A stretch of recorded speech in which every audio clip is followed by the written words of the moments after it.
Shri Swami Samarth friends. आज देखो, आज एकादशी हो गई है और आज एकादशी हुई है माघ मास शुक्ल पक्ष की षष्ठी एकादशी और कल ही है प्रदोष व्रत। हाँ फ्रेंड्स, ये ध्यान से सुन लीजिए। जो लोगों ने आज एकादशी का व्रत किया है उन लोगों को थोड़ा मुश्किल होगा, लेकिन जो लोग एकादशी का व्रत करते हैं उस साथ में प्रदोष का व्रत करते हैं तो उनको जरूर जानकारी। फ्रेंड्स ध्यान से सुनिए। क्यों तो प्रदोष का व्रत करने वाले लोगों को मालूम नहीं होता है कि एकादशी के दिन हम पारना कैसा करना चाहिए। मैं आपको विशेष जानकारी यही बताने जा रही हूँ कि हमने प्रदोष का व्रत अगर आज किया है और एकादशी भी की है तो उसको आप कैसे करेंगे। तो आपको क्या करना है मैं आपको बता रही हूँ। आपको अगर प्रदोष का व्रत भी करना है और आप एकादशी भी करते हैं तो आपको एकादशी के दिन जो सुबह सुबह 7 से 9 बजे तक का जो पारना का समय दिया है तो आपको 7 बजे जो भगवान को आप भोग लगाए थे प्रसाद आप खा सकते हैं। अगर वो नहीं खाए तो फिर आपको क्या करना है, आप अगर नहीं खाते, आप कठोर तरीक़ा से उपाय व्रत करते हैं तो बहुत ही अच्छे। तो आपको क्या करना है, तुलसी का पत्ता लेना है।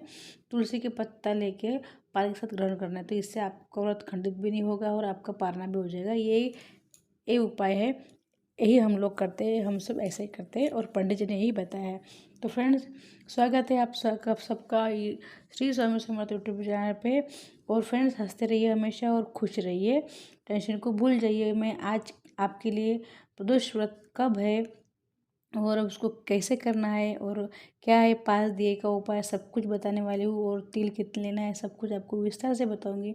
वो तो आप नए व्यूअर से चैनल को सब्सक्राइब कीजिए और शेयर अवश्य कीजिए ताकि मैं नए नए रेमेडीज़ लाऊंगी आप तक सबसे पहले पहुँचनी चाहिए और आप सबका भला होना चाहिए। तो चलो अभी मैं आपको प्रदोष व्रत का वर्णन करती हूँ।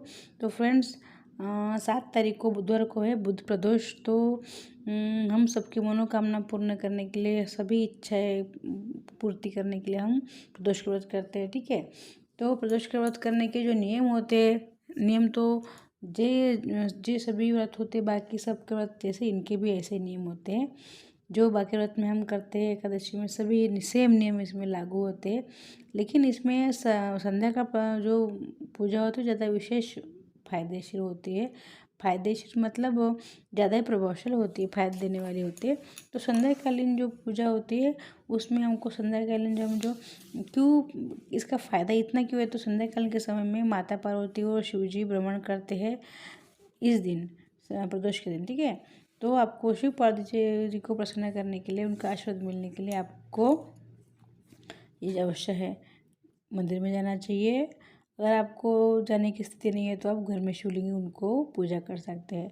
ठीक है, शाम के समय में 6 बजे से आप 9 बजे तक कभी भी पूजा कर सकते हैं, लेकिन अच्छा है कि आप 7 बजे तक 8 बजे तक इसके पहले कर लीजिए। ठीक है, तो इसका आयोजन भी होता है फ्रेंड्स। एक आयोजन का मतलब होता है कि अगर आप सुबह में पूजा करते हैं तो आप कैसे करेंगे। तो आपको क्या करना है, तो आपको एक काम करना है फ्रेंड्स। आपको जो सुबह में आप पूजा करने के लिए जाते हैं तो आपको पूजा की पहले तो आप लहसुन प्याज जिस दिन प्रदोष के दिन ना मत खाइए। लहसुन प्याज, मदिरा और क्या जो भी आप बाहर का खाते किसी के हाथ को मत खाइए। वो में शयन कीजिए और सुबह जल्दी जागिए। और जब भी वो व्रत करते हैं आप तो सेम रूल है, संकल्प लेना पड़ता है।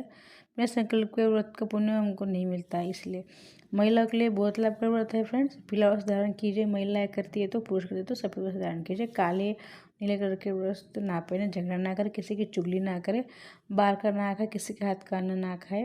ये सब छोटे छोटे नियम है फ्रेंड्स, सब आपको तो पता ही है। सबको हमेशा हम यही रूल बताते हैं और ये रूल हर नियम में, हर उपास में लागू होते हैं। ठीक है, तो पहले सूर्यदेव को अर्घ्य देना है। उसके बाद आपकी नित्य की जो पूजा होती है, आरती होती है, कर लीजिए। गणेश जी का, शिव जी का जो पूजन होता है कर लीजिए। और उसके बाद आपको शिवालय में जाना है तो शिवालय में पूजा की थाली आप तैयार कर लीजिए। उसमें 1 लोटा जल घर से ले लीजिए, काला तिल डाल लीजिए लोटे में और 2 मिट्टी के देरी लीजिए, लंबी बाती कर लीजिए सफ़ेद रुई की, और काला तिल पानी में डाल के ले जाइए। और तिल का तेल है तो तिल का तेल, नहीं तो जो तेल आप यूज़ करते हो वो तेल लेके जाइए। और पहले जैसे ही एंटर करते हैं आप शिवालय में, जो चौखट होती है शिव जी की, वहाँ पहले जल चढ़ाइए दोनों तरफ। उसके बाद आप बैठ जाइए, दक्षिण तरफ बैठ जाइए, उत्तर की तरफ आपका मुँह होना चाहिए। इस प्रकार से बैठ जाइए और आपको शिव जी को 3 लोटा जल चढ़ाना है। इसके पहले आपको किन को चढ़ाना है, जैसे शिव पर होता है तो पहले गणेश जी को, कार्तिक जी को, माँ गौरा को, फिर आते हैं हमारे नंदी जी को उसके पश्चात आते हैं सर्प जी को, उसके पश्चात लास्ट में हमको शिव जी को जल चढ़ाना है, ठीक है। और फिर हम दिए ले गए दो, तो आपको एक दिया जलहरी के पास रखना, एक दिया बेलवृक्ष के नीचे रखना है। और वैसे ही पूजा बेलवृक्ष की भी करें, ऐसे अपने शिवालय में शिव जी करती है, ठीक है। उनको जल अर्पण कीजिए, उनको जल अर्पण करते उसमें थोड़ा काजल डाल दीजिए, दिया प्रज्वलित कीजिए, धूप दीप जो आपने लाया है सब प्रसाद फ्रूट जो वहाँ रख दीजिए, ठीक है, हो गया।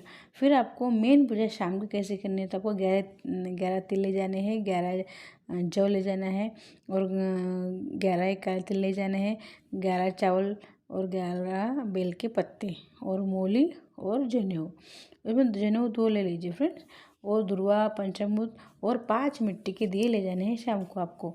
जैसे आप जाते हैं शिवालय में वैसे सेम चौखट पर जाते पहले जल चढ़ाइए, फिर जो घंटी होती है बड़ी वाली मंदिर में वो घंटी बजाइए, शिव परिवार की पूजा शुरुआत कीजिए। पहले गणेश जी की, वैसे पहले गणेश जी की, कार्तिक जी की, पहले गणेश जी को जैसे हम पहले पानी चढ़ाते हैं, पहले पानी फिर पंचामृत स्नान कीजिए।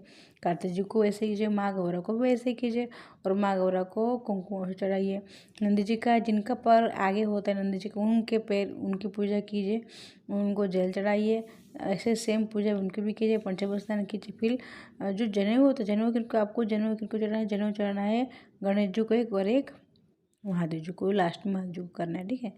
फिर सर्प होते सर्प को चढ़ाए, सब पूजा करने के बाद लास्ट में आइए महादेव जी की पूजा के पास। लास्ट में महादेव जी को पूजा करेंगे, तो महादेव जी पूजा में क्या करेंगे, आपको महादेव जी को 3 लोटा जल चढ़ा देंगे, फिर महादेव जी को पंचामृत स्नान करेंगे। फिर जो अपने चावल लाए थे, जो भी लाया अपने 11 वस्तु भी महादेव जी को चढ़ा दीजिए। 11 वस्तु चढ़ाते समय मंत्र बोलिए, ओम नमो भगवते रुद्राय मंत्र बोलिए, ओम नमो भगवते रुद्राय से मंत्र बोलते बोलते ही कीजिए।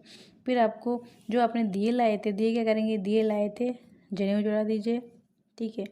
और फिर जो दिए लाए, दिए क्या करेंगे, दिए आपको एक लड़के के पास रखना है, एक गणेश जी के पास रखना है, और एक रखना है वृक्ष के नीचे, बेल वृक्ष के नीचे, ठीक है।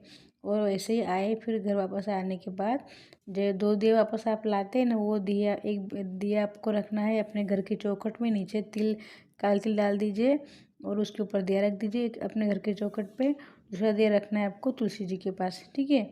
तो ये छोटे छोटे नियम है, इस प्रकार सीधी सीधी पूजा कीजिए फ्रेंड्स, तो ठीक हो। ऐसे पूजा करने से सबका सब कुछ ठीक हो जाएगा, और कुछ सिंपल है, कुछ ज़्यादा कुछ नहीं है फ्रेंड्स। इस प्रकार से ये व्रत की जानकारी मैंने आपको दी है। आपको अच्छे लगे तो अवश्य फ्रेंड्स चैनल को सब्सक्राइब कीजिए और शेयर कीजिए, और हमेशा हंसते रहिए। इसी समय समझता है।